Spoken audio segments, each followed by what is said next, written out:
Hai semuanya, aku Marcella Karwayu. Di video kali ini, aku ingin mengajak kamu melihat emosi dari sudut pandang yang berbeda.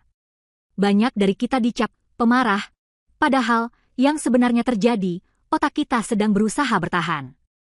Karena amarah seringkali bukan emosi utama, tapi sinyal dari luka yang belum sempat dipahami. Video ini berjudul, "Ini bukan amarah, ini luka yang butuh dimengerti." Simak penjelasan berikutnya. Ada hari-hari ketika tubuh terasa lelah, padahal tidak sedang melakukan apa-apa. Pikiran penuh, dada terasa sesak, dan rasanya ingin menjauh dari semua orang. Bukan karena benci, bukan karena ingin menyakiti, tapi karena ada sesuatu di dalam diri yang sudah terlalu lama ditahan. Ketika tubuh tak sanggup lagi menahan, ia mulai berbicara dengan caranya sendiri. Ini bukan amarah, ini luka yang butuh dimengerti. Amarah adalah emosi dasar manusia. Sama alaminya dengan rasa sedih, takut, atau bahagia. Ini bukan emosi buruk, ini adalah respon alami tubuh terhadap sesuatu yang dirasa mengancam.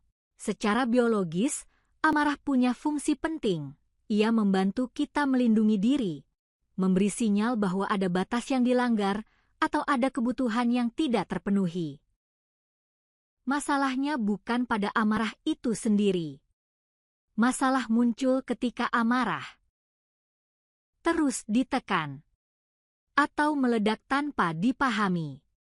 Di titik ini, amarah berubah dari pelindung menjadi sumber luka. Karena itu, penting untuk mengubah cara kita memandang amarah. Bukan sebagai musuh yang harus dihilangkan, tapi sebagai pesan yang perlu dipahami. Dalam pendekatan neurocounseling, amarah tidak dilihat sebagai perilaku bermasalah, melainkan sebagai tanda bahwa sistem saraf sedang kewalahan. Saat seseorang marah, tubuh masuk ke mode fight or flight. Detak jantung meningkat.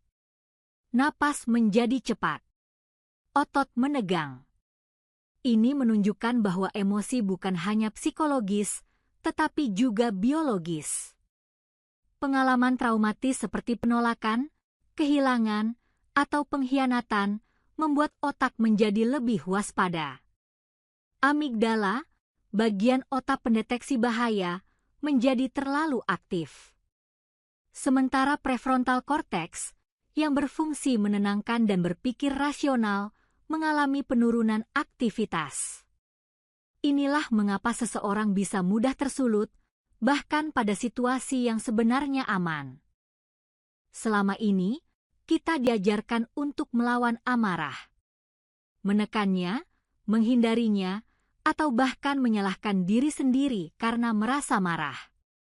Padahal, dalam perspektif neuroscience, amarah bukan musuh yang harus dilawan.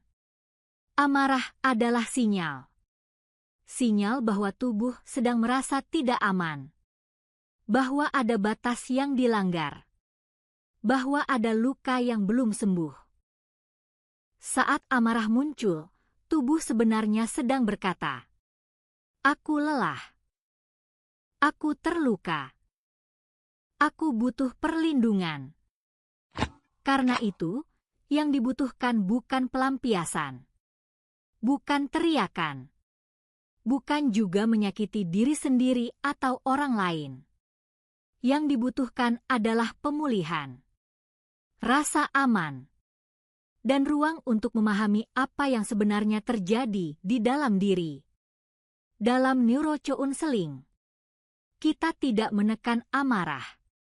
Kita menenangkan tubuh dan sistem saraf dengan cara mindfulness, pernapasan dalam, grounding, validasi diri. Mulailah hari ini dengan berhenti menyalahkan diri sendiri. Tenangkan tubuhmu. Dengarkan emosimu. Karena penyembuhan dimulai dari rasa aman. Terima kasih sudah menonton. Aku Marcella Karwayu. Sampai bertemu di video selanjutnya.